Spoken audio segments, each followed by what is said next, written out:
Welcome and thank you so much for being here. Today I'm going over some of the crops that I'm growing that might also be growing in your garden that we can be getting more out of if we incorporate eating the leaves. Now, I didn't realize this until I was well into my gardening journey that you can also eat the leaves from some of these crops and use them as spinach substitutes or to add to curries, stir fries, soups and stews, all the things. And so I want to go over 5 different fruiting and vegetable crops that also have leaves that are edible that you can start incorporating into your kitchen and your diet. There will also be some bonus crops that I will list at the end of the video. But before we get into the video, I wanted to share a little clip of how my morning went. I started my morning by gathering sweet potato leaves, which are completely edible, and I use it as a spinach substitute. And I'm whipping up some eggs from green onions from the garden.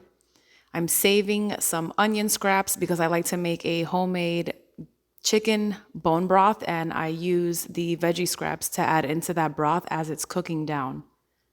I'm also saving the bottom of this onion so that I can plant it outside and use the onion tops as a green onion replacement, but primarily for adding into pestos or stir fries because it has a stronger flavor. Here I am sauteing the sweet potato leaves with some onion. And the secret here is not just salt and pepper, but you want to add a little bit of, just like a little tiny splash of lemon juice, which makes all the difference. I removed the filling from the pan and added my egg mixture here, put the filling back in with some cheese and did my little flippity flip, plated it with some homemade sourdough bread. And I usually like to start my mornings with my homemade kombucha, but this time I had Roselle tea that was left over from a couple days ago. I made a really big batch, so I get to enjoy that this morning instead. The first one we'll talk about is the sweet potato. Now, these vines are prolific and will provide you with tons of food. You can use these leaves as a substitute for a wrap if you don't want to use the actual bread. You can use this instead.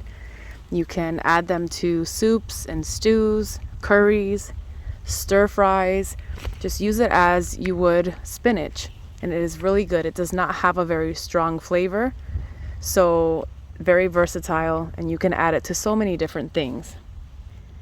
If you like to grow calendula flowers, and I don't have any right now to show you, but there are a few little blooms here that are just now forming.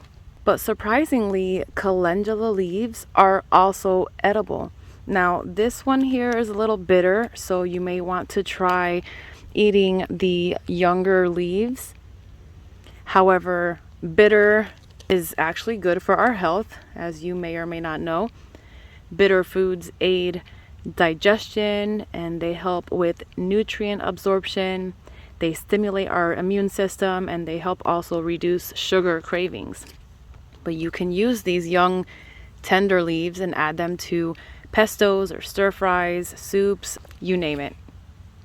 Another likely surprising one would be this papaya.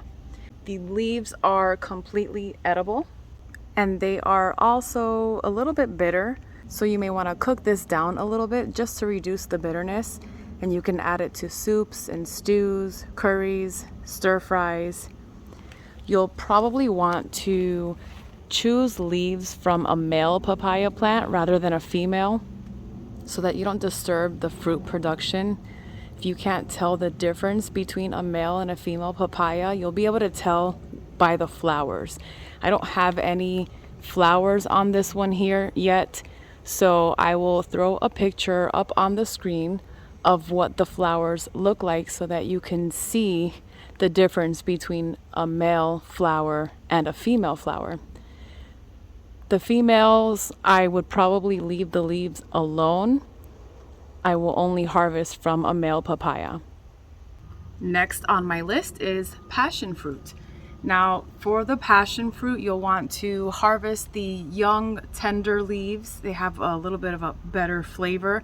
If you harvest the larger, older leaves, it just has a very strong green and bitter flavor to it. But these can also be added in stir fries, soups, stews, curries. You can also dry the leaves, which is what I'm doing now, and use it for your teas. It makes for a really good sleepy time tea. It helps you sleep at night, so that's a plus. Next one on our list is the mulberry. Surprisingly, the leaves on this one are also edible. So if you have a mulberry tree, try to pick the young, tender leaves. The only thing with this one is that they will need to be cooked down first. You don't want to eat these leaves raw.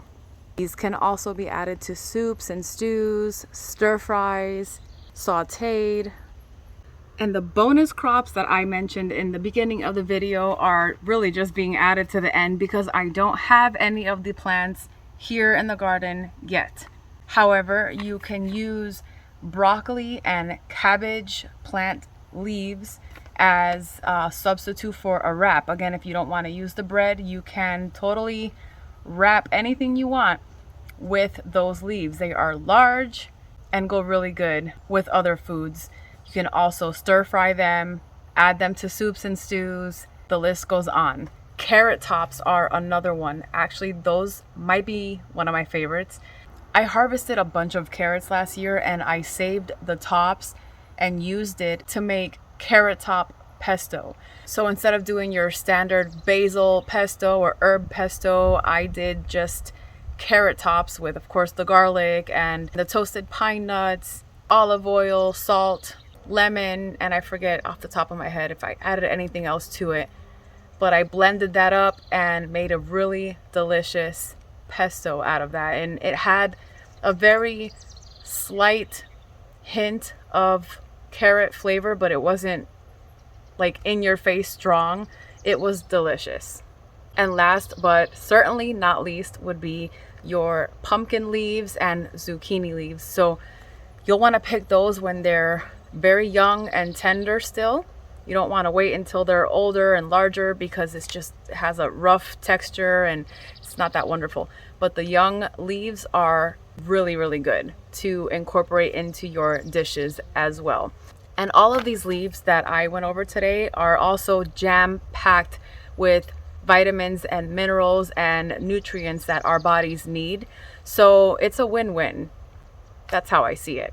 I hope this video was helpful, and I thank you so much again for being here, and I hope you have a beautiful day.